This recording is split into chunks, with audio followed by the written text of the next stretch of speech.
Hello बच्चों, क्या हाल चाल और सब बढ़िया। आज हम करने वाले हैं chapter number 6, cubes and cube roots. आज हम इसमें एक्सरसाइज 6.2 करेंगे। हमने 6.1 का पहला क्वेश्चन ऑलरेडी सॉल्व कर रखा है। उसकी वीडियो यूट्यूब पर अपलोड हो चुकी है, आप जाके देख सकते हो। आज हम करेंगे सेकंड क्वेश्चन एक्सरसाइज 6.2 का। सेकंड क्वेश्चन में हमें क्या क्या रखा है बच्चों, स्टेट ट्रू और फॉल्स। हमें ये बताना है कि क्या ट्रू है और क्या फॉल्स है। ठीक है बच्चों, तो जो पहला क्वेश्चन है हमारा, देखो, क्यूब्स क्यूब ऑफ एनी और नंबर इज इवन। बच्चों इसमें क्या आएगा बच्चों, फॉल्स आएगा। इसका रीज़न भी बताएंगे क्यों। देखिए देखिए अगर कोई नंबर ओड है तो क्या उसका नंबर इवन आएगा क्यूब करने पर? ऐसा बिल्कुल भी नहीं है। जैसे कि मैंने क्या करा, ओड कौन सा नंबर होगा जो टू से डिविजिबल नहीं होगा। हमने जैसे कि लिए 3। अब 3 का क्यूब करेंगे तो क्या आएगा बच्चों, 27 आता है। अब 3 क्या है, ओड नंबर है, और 27 भी क्या है बच्चों, ओड नंबर है। तो इवन नंबर तो नहीं आ रहा इसमें। तो ये जो हमारा स्टेटमेंट है, पहला statement, cube of any odd number is even, ये हमारा बच्चों क्या कहलाता है, फॉल्स है। ये स्टेटमेंट क्या है बच्चों, फॉल्स है। अब सेकंड स्टेटमेंट देखते हैं। हमें सेकंड स्टेटमेंट क्या दे रखी है, a perfect cube does not and with two zeros, does not and with two zeros. हमें इसमें यह बोल रखा है कि कोई भी परफेक्ट क्यूब जो होगा लास्ट में दो जीरोज नहीं आएंगी, लास्ट में दो जीरोज नहीं आएंगी। तो चलिए चेक करके देख लेते हैं। तो ये हमारा हमने सेकंड का चेक करते हैं। अब जैसे कि लास्ट में जीरोज नहीं आएगा, हम 10 का क्यूब करते हैं। 10 का क्यूब करते हैं तो 10 का क्यूब क्या होता है बच्चों, 1000 होता है। ये तो 3 डिजिट आ रही है, तो 2 डिजिट नहीं आ सकती। तो ये स्टेटमेंट बिल्कुल ही क्या है बच्चों, ट्रू है। ये जो बच्चों हमें ये दे रखा है स्टेटमेंट, सेकंड स्टेटमेंट, ये हमारा ट्रू कहलाएगा। तो यहाँ पर हम लिख देंगे बच्चों T. T means true, F means false. ठीक है बच्चों, आइए थर्ड पढ़ते हैं। थर्ड में हमें क्या दे रखा है, if squares of a numbers end, इसमें क्या बोला है बच्चों, if squares of a number end with 5 then then it's it's cube end with 25।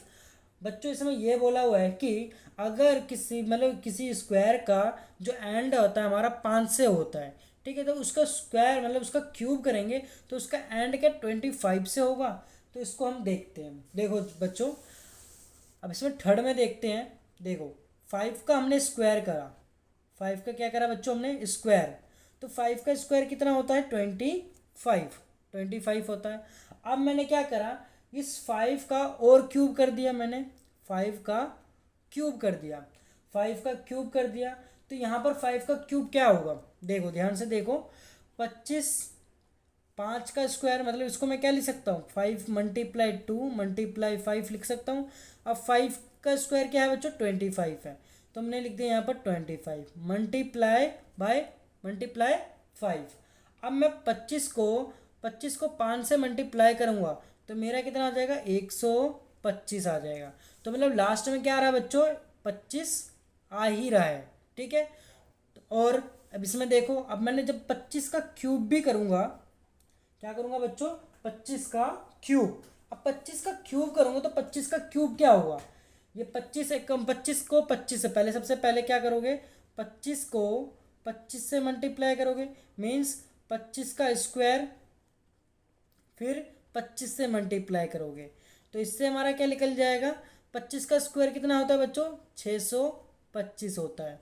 और फिर मैं 25 से जब मैं मल्टीप्लाई करूँगा, मतलब 625 को 25 से मल्टीप्लाई करूँगा तो मेरा क्या निकल के आ जाएगा, ये आ जाएगा बच्चों हमारा 156 आ जाएगा।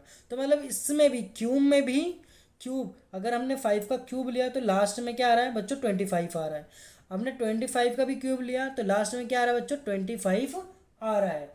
तो मतलब ये जो थर्ड स्टेटमेंट हमें जो दे रखी है वो हमारी क्या है बच्चों, ट्रू है। वो बच्चों हमारी क्या है, ट्रू है। आई होप आपको समझ में आ गया हो। तो अब चलते हैं फोर्थ में। फोर्थ में हमें क्या दे रखा है, there is no perfect cube, there is no perfect cube which end with 8, which end with 8। बच्चों ये स्टेटमेंट कतई गलत है। क्यों, देखो अब इन्होंने बोला कि ऐसा क्यूब जो लास्ट में 8 किसी के में नहीं है, मतलब 8 आता ही नहीं है क्यूब में। तो हमने क्या देखा कि पहले 2 का क्यूब जो होता है लास्ट में तो 8 आ रहा है, और 12 का भी क्यूब देख लेते हैं। 12 का क्यूब कितना होता है बच्चों, 12 का क्यूब 1728। लास्ट में क्या आ रहा है बच्चों, एंड में 8 आ रहा है। तो मतलब क्यूब में लास्ट में एंड मतलब लास्ट में क्या आ रहा है बच्चों, 8 तो आ रहा है। तो मतलब ये जो स्टेटमेंट हमें दे रखी है इनमें बोला था कि क्यूब में 8 नहीं आएगा। No perfect cube which end with 8, कोई भी परफेक्ट क्यूब नहीं होगा जब किसी के लास्ट में 8 आ जाएगा। तो ये स्टेटमेंट क्या है बच्चों, गलत है। तो यहाँ पर हम बच्चों क्या लिखेंगे, फॉल्स लिखेंगे। यहाँ पर बच्चों हम लिख सकते हैं फॉल्स। क्या बच्चों लिख सकते हैं, फॉल्स लिख सकते हैं। तो यहाँ पर हमारा फोर्थ का क्या आ गया बच्चों, फॉल्स आ गया। आइए अब फिफ्थ पढ़ते हैं। फिफ्थ में हमें क्या क्या रखा है, the cube of a 2 digit, 2 digit के cube number may be a 3 digit number. अब बच्चों से मैं ये बोला है कि अगर हम 2 डिजिट का क्यूब निकालेंगे तो जिसका जो आंसर आएगा, जो क्यूब आएगा, वो 3 डिजिट का नंबर हो सकता है या नहीं हो सकता, हमें इसमें चेक करना है। अब ये देखो, अगर हमने 2 डिजिट के नंबर लिए, 2 डिजिट के नंबर हमने कौन से लिए, सबसे पहले 10 का ही क्यूब ले लेते हैं। 10 का क्यूब मतलब 2 डिजिट ही है कि ना बच्चों, 11 ले लो, 12 ले लो, कोई सा भी ले लो, बट शुरुआत में 10 कितने 2 डिजिट का है। अगर मैं इसका क्यूब करूँगा तो मेरा कितना आ जाएगा, सॉरी हमारा कितना आ जाएगा, 1000 आ जाएगा। तो 1000 में कितनी डिजिट है, 1 2 3 4। तो इसमें कितनी डिजिट है बच्चों, 4 डिजिट है। कितनी बच्चों, 4 डिजिट। तो मतलब ये जो हमें दे रखा है फिफ्थ स्टेटमेंट कि लास्ट में मतलब 3 डिजिट आनी चाहिए, तो ये भी स्टेटमेंट क्या है बच्चों, फॉल्स है।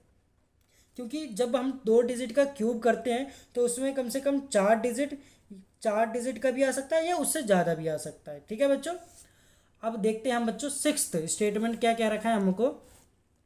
The cube of a 2 digit, 2 digit का क्यूब नंबर में हैव 7 और मोर डिजिट। 2 डिजिट का जो क्यूब होगा क्या वो मतलब 7 भी हो सकता है या उससे ज़्यादा भी हो सकता है, हमें ये बोला है। तो ये बोला है, तो यहाँ पर एक और चीज़, तो शुरुआत में हमने क्या लिया था, 10 लिया था, मतलब सबसे मिनिमम नंबर कौन सा होगा 2 डिजिट का, मतलब लोवेस्ट नंबर क्या होगा, 10 होगा। तो सबसे ग्रेटेस्ट नंबर क्या होना होगा 2 डिजिट का, 99 होगा बच्चों। अगर मैं 99 का क्या निकाल दूँ, क्यूब निकाल दूँ, 99 का क्या निकाल दूँ बच्चों, क्यूब। अब 99 का क्यूब कैसे निकालेंगे बच्चों, यहाँ पर 99 का क्यूब कैसे निकालेंगे, 99 का स्क्वायर मल्टीप्लाई 99, ये कर देंगे हम। पहले तो सबसे पहले 99 को या मल्टीप्लाई कर दो, तो इन दोनों को जब मैं मल्टीप्लाई कर दूंगा, जब मेरा सोल्व हो जाएगा तो बच्चों मेरा आ जाएगा 97970299 आ जाएगा, 0299 आ जाएगा। अब इसमें देखो डिजिट कितनी है, 1 2 3 4 5 6। तो इसमें जो डिजिट आ रही है बच्चों 6 डिजिट आ रही है। कितनी डिजिट आ रही है बच्चों, 6 डिजिट। बट हमें बोला क्या था इस स्टेटमेंट में कि कम से कम कितनी आनी चाहिए, 7 या उससे ज़्यादा आ रही है। तो ये स्टेटमेंट गलत है, क्योंकि 99 का हमने जब क्यूब करा तो उसमें कितनी डिजिट आ रही है, 6 डिजिट आ रही है, 7 डिजिट या उससे ज़्यादा डिजिट नहीं आ रही है। तो ये स्टेटमेंट क्या हो गया बच्चों, फॉल्स हो गया। तो यहाँ पर लिख देंगे बच्चों एफ। ठीक है, एफ का मतलब फॉल्स। आगे हम देखते हैं, आगे जो हमारा दे रखा है सेवन्थ जो हमें दे रखा है, हमें सेवन्थ जो बोल रखा है, the cube of a single digit number may be a single digit number. हमें क्या बोल रखा है, अगर मैं एक सिंगल डिजिट का क्यूब निकालूंगा तो उसका आंसर भी सिंगल डिजिट नंबर में आएगा, क्यूब आएगा। बिल्कुल करेक्ट है ये बच्चों, क्या है, ट्रू है। क्यों, देखो अगर मैं 2 का क्यूब निकालूंगा, 2 का क्यूब कितना होगा 8, ये भी सिंगल डिजिट में और ये भी क्या है बच्चों, सिंगल डिजिट में। जैसे कि 1 का क्यूब निकालूंगा तो 1 ही आएगा, तो ये भी सिंगल, ये भी सिंगल। तो ये जो हमारा स्टेटमेंट है, स्टेटमेंट नंबर 7, ये हमारा बिल्कुल ही सही है। तो ये आंसर आ जाएगा हमारा बच्चों क्या, ट्रू आ जाएगा। टी हमने लिख दिया, आप पूरा लिख दीजिएगा ट्रू। ठीक है बच्चों, आज हमने ये एक्सरसाइज 6.2 को कवर कर लिया है। सारे हमारे इसमें चैप्टर के 6.1 और 6.1 एंड 6.2 दोनों कवर हो चुके हैं। आप अच्छे से देख लीजिएगा वीडियो और बिल्कुल अच्छे से समझ लीजिएगा। अगर कुछ भी डाउट होता है तो ज़रूर कमेंट कर दीजिएगा। ठीक है बच्चों, हम उसका तुरंत रिस्पॉन्स ज़रूर देंगे। और अगर आपको बिल्कुल अच्छे से समझ में आ रहा है तो चैनल को ज़रूर सब्सक्राइब कर देना और दोस्तों को भी ज़रूर शेयर कर देना। ठीक है बच्चों, हम पूरे पेपर तक मेहनत करेंगे और आपके अच्छे नंबर ला के रहेंगे। ठीक है बच्चों, धन्यवाद।